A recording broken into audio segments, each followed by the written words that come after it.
What's going on, everybody out there watching this? This is my SmackDown SmackDown live review for last night's show, July 26th, 2016. I didn't do a SmackDown live review last night because I was very tired and I needed to go to sleep. Anyways, I'm doing it now, so hopefully anybody watching enjoys. Follow me on Twitter at TNA WWE Guy, also at NXT WWE Guy. Also, subscribe to my YouTube channel. I really appreciate it. And check out any of my old videos in all my playlists. So here we go with my SmackDown Live review.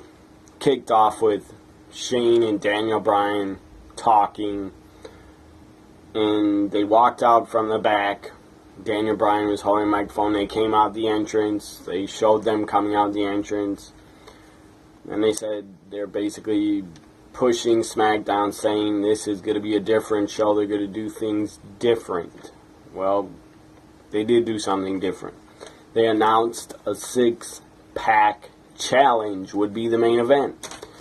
We haven't seen a 6-pack challenge for, I want to say, a couple years at least.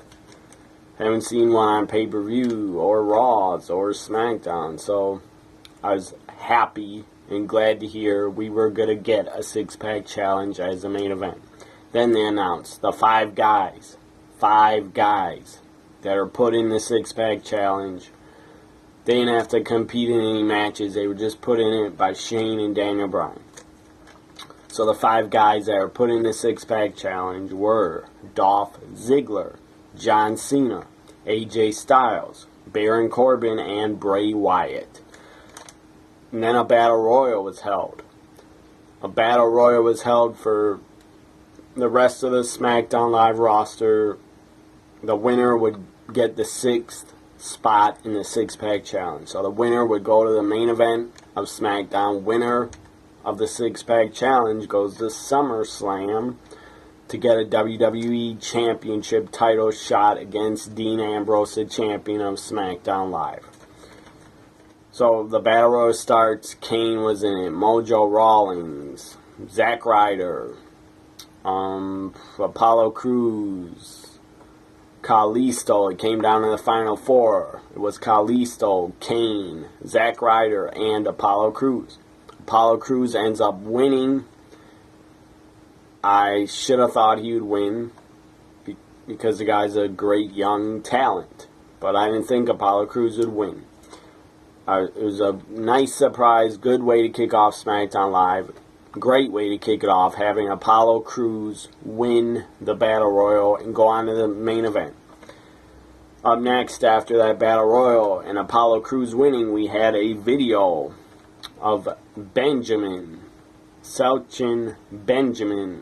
I don't know if that's how you pronounce his first name. Anyways, Benjamin. He was in the World's Greatest Tag Team with Charlie Haas. He was also a part of Team Angle in 2003. He was also former Intercontinental Champion in 2004 and I think 5. He was in a couple Money in the Bank ladder matches at WrestleManias. Benjamin is a great talent. The guy's in his, I believe he's in his 40s now, or maybe he's 38 years old. I don't know. Doesn't matter how old he is. Benjamin can still go. The guy's a great talent. Great athlete. So Benjamin video was shown, highlight video from highlights from like 10 years ago. And the video said Benjamin coming soon to SmackDown. And then I believe the commentators talked about it and said Benjamin, another free agent coming to SmackDown. And another free agent would show up later that was in NXT last week against Samoa Joe, Rhino. This was towards the second hour of the show. Heath Slater's in the ring bitching and crying that why wasn't he drafted? He should have been drafted. Nobody drafted him, and he wanted to know why, and he was pissed off. Heath Slater, to me, the guy's boring. Does he have talent? Yes, but he's still boring to me. Anyways, I don't ever see Heath Slater becoming a main event star, and he shouldn't be, because the guy's not a main eventer. The guy's a mid-carder. And he's not even in the mid-card a lot of times, so the guy's basically a jobber. At least he has been for years and years. In 3MB and in Social Outcast, he has been a joke. And the companies treat him like nothing but a joke. So why should the fans care about Heath Slater? I don't. And the guy's been irrelevant for years. The only people that care about Heath Slater are fanboys and fangirls of him. So Slater talks and says, whatever, hashtag, he wants everybody hashtag sign Slaters. And then people actually started using it. On Twitter, someone actually said hashtag sign Heath Slater or sign Slater to SmackDown. Well, I just wrote back hashtag beat up John Cena. Hashtag Slater, sign Slater, I didn't use it, and I don't care if he's signed by any brand, because the guy's boring. So Slater keeps talking, then Shane McMahon comes out and says, you're not a part of SmackDown, get out of the ring, stuff like that. And then Shane goes, the hottest free agent. I don't know why he called him the hottest free agent, because Rhino is not the hottest free agent. Anyway, Shane goes, I guess there's a way to push Rhino. Shane says, look behind you, because there is the hottest free agent that has been signed to SmackDown. It's Rhino. Rhino is in NXT for the past year and a half. He's been on and off with NXT. So then Heath Slater turns around, Rhino gores him. That was pretty awesome. So before that, we had the Benjamin video that is coming soon. And then we had Becky Lynch also against Natalya. I knew this match was going to be on SmackDown. I just knew it. And I was hoping it'd be as good as Sasha, Charlotte, but it wasn't. It wasn't given enough time. And it wasn't for a women's championship, so how could it be as good as Sasha, Charlotte? For Monday night, it couldn't be as good as that. I don't think any women's match for the rest of the year might not be as good as Sasha, Charlotte from Raw after Battleground. But maybe Bayley and Asuka will surprise me, and they'll have a match of the year at NXT TakeOver Brooklyn. So Becky Natalya was pretty good. It was pretty short. Becky wins. I tweeted it that she was going to win by tap out, and she did. Becky wins by tap out. And then after Becky wins, we have Alexa Bliss. Alexa Bliss makes her SmackDown debut. She comes out, talks on the mic a little bit, and then she gets cut off by Naomi. Naomi's music hits. Naomi comes out. Then Carmella's music hits. Carmella comes out, talks on the mic, and then Eva Marie comes out. And she has a new theme, which is a newer theme that's pretty god-awful. I don't even remember the words to the newer theme, but it's pretty awful.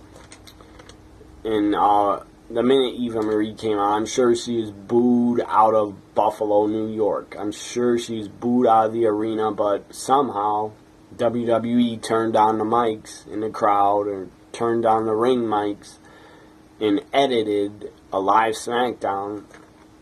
I don't know if SmackDown's on a 12-second delay, so maybe they edited it before it went out live. So they edited the crowd noise. Because you couldn't really hear anybody booing. It was pretty ridiculous. It was obvious as hell that WWE edited the boos, because I'm sure they're very loud for Eva Marie. The fans don't like her. Bottom line, probably 95% of the fans that are big WWE fans and big hardcore wrestling fans do not like Eva Marie. If you like her, good for you. I don't like her. I don't think she should be a wrestler, but the company's going to keep trying until Eva Marie drops another woman on their head and possibly breaks her opponent's neck. then maybe they'll learn to not put Eva in the ring when she breaks her opponent's neck. I hope that doesn't happen to any other women wrestler in the WWE. But Eva Marie, I guarantee you, if they keep putting her out there to wrestle the next month or week after week, I guarantee you she'll injure somebody, and she'll injure them badly. And the only way she could work and put on an okay match is if she's in the ring with a absolute pro like Natalya or Becky or Bailey. That's the only way Eva could put on a match, and she's not even she shouldn't get any praise. Whenever Eva Marie's in the ring, she should not get any praise from anybody because she's no good. So that's enough about Eva Marie. She shouldn't be a wrestler. She just shouldn't be. Up next, the main event. Six-pack challenge. Apollo Crews, Dolph Ziggler, John Cena, AJ Styles, Baron Corbin, Bray Wyatt. The winner goes to SummerSlam to face Dean Ambrose. This was a pretty good main event. Pretty good main event. Pretty good six-pack challenge. I thought AJ Styles. I picked AJ to win it. We know he didn't win it. If it wasn't going to be AJ, I thought Bray Wyatt would win it. But no. Because WWE, there's heat on Bray Wyatt. Because he tweeted Matt Hardy. So what? That is the dumbest thing I ever heard. I mean, that's one of the dumbest damn things I ever heard, that the WWE would be so upset that Bray Wyatt tweeted another wrestler to interact with. Who cares? Why the fuck would you get heat for doing that? But again, you have to think who the company is, who Bray Wyatt is employed by. It's WWE, and you can get heat in that company probably for sneezing. If you sneezed in front of Vince or coughed, you probably get heat and probably get buried for a couple months.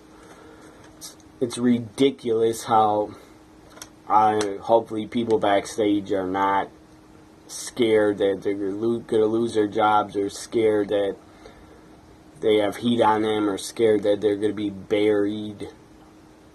It's ridiculous that Bray Wyatt has heat on him, so now the guy doesn't even get a WWE Championship shot at SummerSlam, and he'll probably be held down for probably 2 more months because the WWE is very stupid.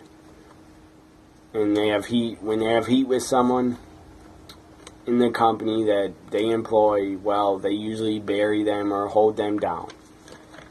That's just ridiculous that they would hold down Bray for tweeting Matt Hardy. Bray Wyatt, I'm sure, thought, I'll tweet him because it'll be fun to interact with the crazy, broken Matt Hardy character. Again, I wanted AJ. The finish was very surprising. Dolph Ziggler wins. That's a great start to SmackDown Live and the SmackDown brand, having Dolph Ziggler win. He's the new #1 contender.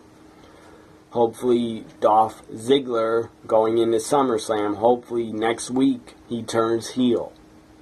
Because Ziggler needs to be heel against Dean Ambrose at SummerSlam. Ambrose doesn't need to turn heel. The guy's super over as a babyface. So Ziggler, I hope, turns heel. Very happy for the show-off. Been a big fan of his for years. Again, I wanted AJ to win, but he didn't. Dolph Ziggler wins. That's a good thing for the SmackDown brand to push Ziggler and different guys to be put in the main event at SummerSlam for SmackDown. So it's Ziggler versus Ambrose. Daniel Bryan comes out, raises both of their hands, and that's the SmackDown main event for SummerSlam. Dean Ambrose defending the WWE Championship against Dolph Ziggler. Should be a damn good match.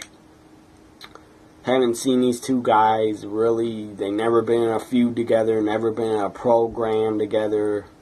I'm sure they've had matches against each other. But in a main event, Ambrose, Ziggler, main event at SummerSlam. They're going to put on a great match and a damn good performance, and it's going to be entertaining as hell. I can't wait to see it. SummerSlam is going to be a great pay-per-view. I mean, 3 matches already signed. Brock, Orton, that's going to be damn entertaining to see Orton get destroyed by probably 20 suplexes also. Finn Balor, Seth Rollins, that's a dream match. That's a WrestleMania main event right there at SummerSlam. And now we got Ambrose, Ziggler. That's a damn good main event for any pay-per-view. Ziggler needs to turn heel. He has to. This is my SmackDown Live review. Thanks for watching. If you did, subscribe, follow me on Twitter. Bye for now.